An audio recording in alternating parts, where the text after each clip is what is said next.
So this is going to be the introduction video for this 1948 Chevy pickup. It was originally brought to me to put a park brake in, put HVAC in, you know, heat and air conditioning, and to give it basically a good check over. The customer's owned it for 4 years. He's never driven it, never had it on the road. So basically wanted to give it a good check over for safety. Told me a few concerning things on the phone before I took on the project, like every time you use the windows you gotta put a fuse in it, and that kind of stuff is disheartening to hear, because I, at this point, am pretty confident that the wiring in the truck is going to be a disaster long before it even shows up. So turns out the wiring is a disaster. There's definitely a few areas of concern on the truck, but overall it is a pretty decent truck to start with. It's got a good chassis in it. The driveline is pretty decent. It's got a 396 big block and a turbo 400. Power seats, power windows. I mean, that's about it. It's really not that complex of a truck. It was built in 2010, so it's had, you know, 11 years of time on it. It's a pretty period correct Pro Street truck.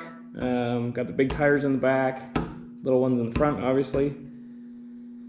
Yeah, so I'll show you some of the definite fun areas that I found and what we're going to be dealing with. So right off the bat, you can see I've got the hood held up with a broom handle. These trucks typically have a spring on both sides that bolt somewhere down in here on the firewall and then attach up to the hood hinge. Obviously those are not there, so I've got a hood hinge set from LS Fab coming that has a hydraulic actuator, I guess, on both sides that'll hold the hood up. So that should solve that problem. Couple big areas right off the hop are this little tiny 14 gauge wire coming off the back of the alternator.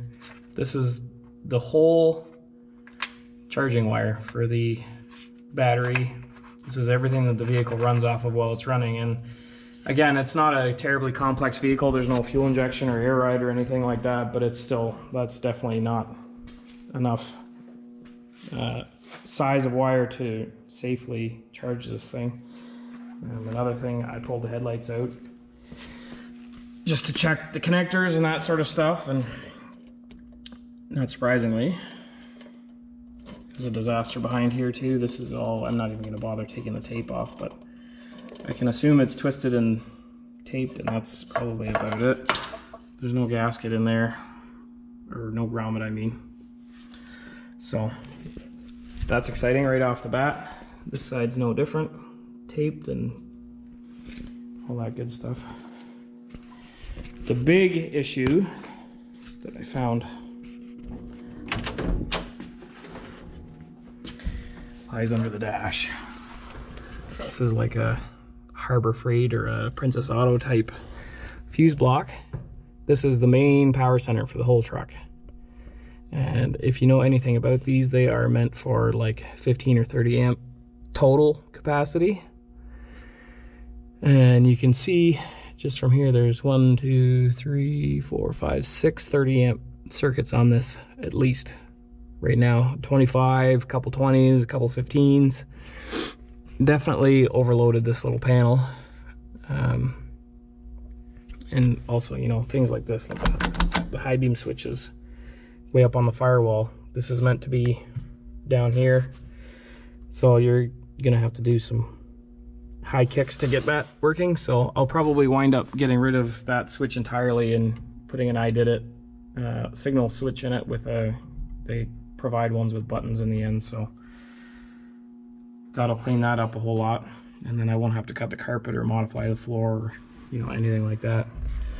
And we look further under the dash, and you can see it's also a mess. There's a lot of already previously melted and burnt wires, some black terminals, and God knows what else. So a bunch of relays and fuses over there that I don't know what they were ever supposed to do.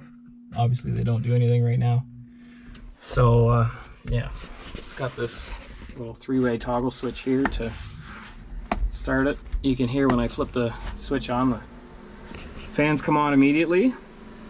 So they're just constantly on. This is the starter. No key, no nothing, which is kind of hokey. I'm going to be definitely getting rid of that. The gauges have no, you know, left, right, 4-way flasher indicators, no high beam, none of that stuff. So I'm definitely going to be putting the same little unit in as I had in the black truck, or the blue truck I did previous to this one. Big concerns. This vehicle is turned off, keyed off right now. 4-ways are not working, brake lights don't work. This thing, when the switch is flipped off, it is dead. So if this thing were to ever get pulled over on the side of the road or whatever, the guy's got no 4-ways, no brake lights, none of that stuff. So we'll definitely be fixing that up. Like I said, it's going to get HVAC, so there's going to be a vintage air box under there. He's going to have a vent panel, you know, come under all this stuff, have the controls in the middle, and I'm going to put some functioning interior lights in this thing with a door switch, so you know you can actually see at night, and modernizes the interior a little bit, that much more, just makes it that much nicer to drive. It currently also does not have any way to get out with the shaved doors other than the remote, so I'm going to be putting some buttons in there as well, and hopefully a cable release just in case, you know, the battery is dead or whatever. There is a way to get out. Again, this is a Pro Street truck, so that's super hammered. We're definitely going to be raising it up probably an inch all the way around. You can see it's been burning the paint on both sides there. And the suspension is actually, the geometry right now is very poor. As you can well imagine, the control arm is pointing up like that, so we'll definitely be raising it up to try and get that a little more level and a little more responsive.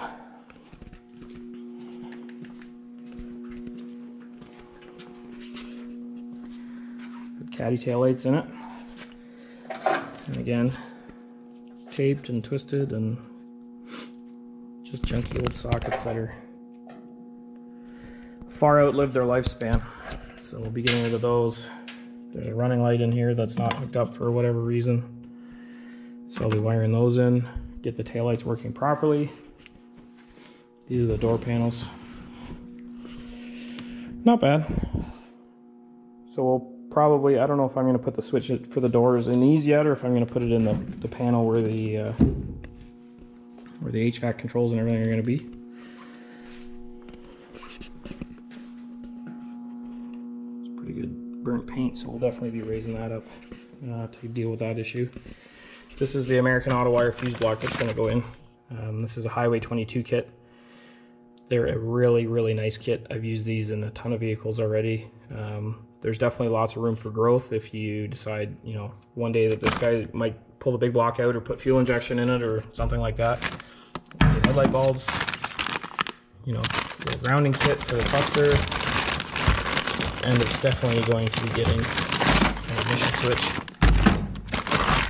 which comes in this kit somewhere. There's a new foot switch, but I probably won't use that.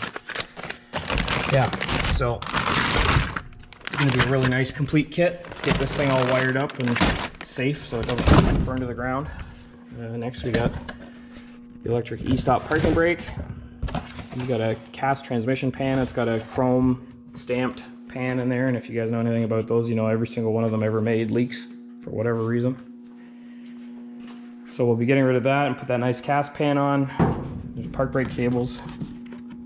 It's already got Ford Explorer brake set on the back with a 9-inch, so it's got the parking brake capabilities all built into the brakes already, which is nice. So all I have to do is hook up the cables in the park brake feature. That's the mock-up box for the Gen 4 vintage air unit that I'll be putting under the dash. They sell these empty so that they're way less cumbersome to make brackets and whatever, so it's great for mock-up and that kind of stuff. So yeah, that's about the top side of it. There's no horn, so we'll be putting a horn in it right now. Getting ready to put this thing up on stands, got it up on the blocks there to get the jack under. Figured I'd give us a sound clip before I disable this thing for a month or two.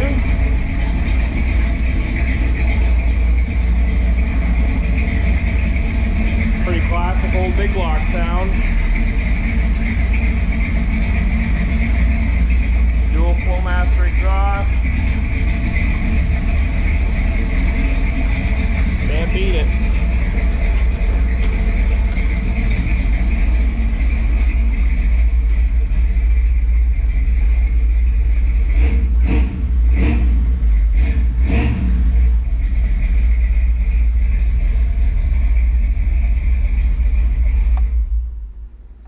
Can't wait till that's gone.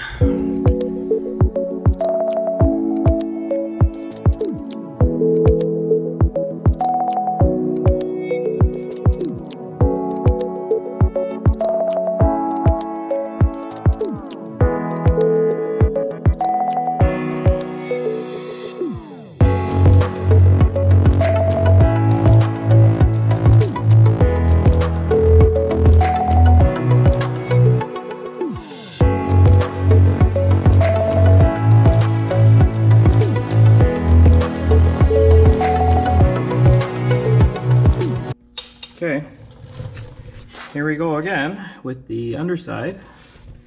Some nice wiring zip tied to the control arm. It's for sure where you put that. This diamond plate and riveted together battery box that actually is not holding the battery at all, which is neat. So super corrosion, that battery box is definitely going to leave. We're going to wind up recoating all the inner fenders with some nice rubberized stuff that will actually last and stay. Again, some more super duper nice headlight wiring. Just run the wiring through some sharp sheet metal corner there. It'll be fine.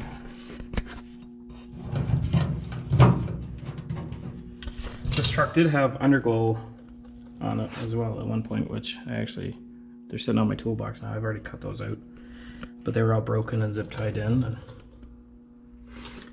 these bumper extensions, I'm pretty confident the bumper brackets are on wrong. I think they're side to side, flipped wrong, mirrored, and I think that's causing the huge gap and why it has this stupid extension pieces in here. So of course I'm going to pull the front bumper off and flip the brackets around and hopefully solve that issue. But yeah, so Mustang 2 suspension in the front, pretty straightforward. Definitely going to put a spring in here to get some more height out of the thing. Across to the other side.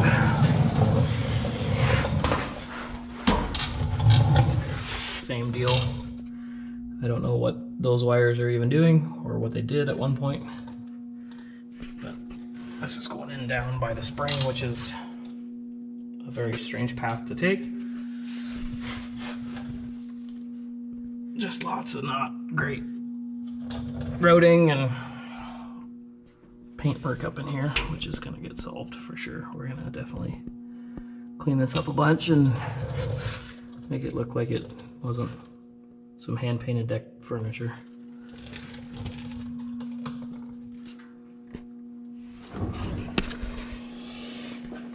Come underneath, that's that beautiful transmission pan I was telling you about that has got a gasket and lots of goop on it and is still leaking. Surprise, surprise. So that cast pan will solve that for sure. Some more wiring coming along here. Tied up in a weird fashion. Don't use any loom. Don't need that. It's just zip tied around the frame all the way down in various places. So definitely going to be resolving that issue. Brake lines are actually pretty decently done. They're not stainless or anything, but that really is not the end of the world. They're bent nicely, they're routed smartly. Chassis is pretty nice, like I was saying. Full tube chassis on this thing. Front to back. This is our lovely tranny cooler that will definitely no longer be staying here. As you can see, this is the bottom of the truck, and it is much lower than that tranny cooler. That tranny cooler is tucked way, way up where there's zero airflow, so I can't imagine it's doing that good for this port transmission. So we're gonna put a TrueCool 40K in the front. That's what I use on pretty well everything. Excuse me. They're very, very good. Never had an issue with them, so get it in the airflow, save this transmission a little bit of life, hopefully, and stop leaking transmission fluid all over my floor. Little parallel 4-link in the back. Coilover setup. Like I said, great big Pro Street tires. A couple leaks that we're going to deal with, mostly I'm sure just from sitting. So this tire's got a huge groove in it from rubbing on the box, which is great. Again, we're going to solve that by raising it up. Come around to the fuel system. You can see some more wire and some 3/8 lines that are just kind of cut off, as I assume those are being used as a vent, which is probably not the smartest way to do that.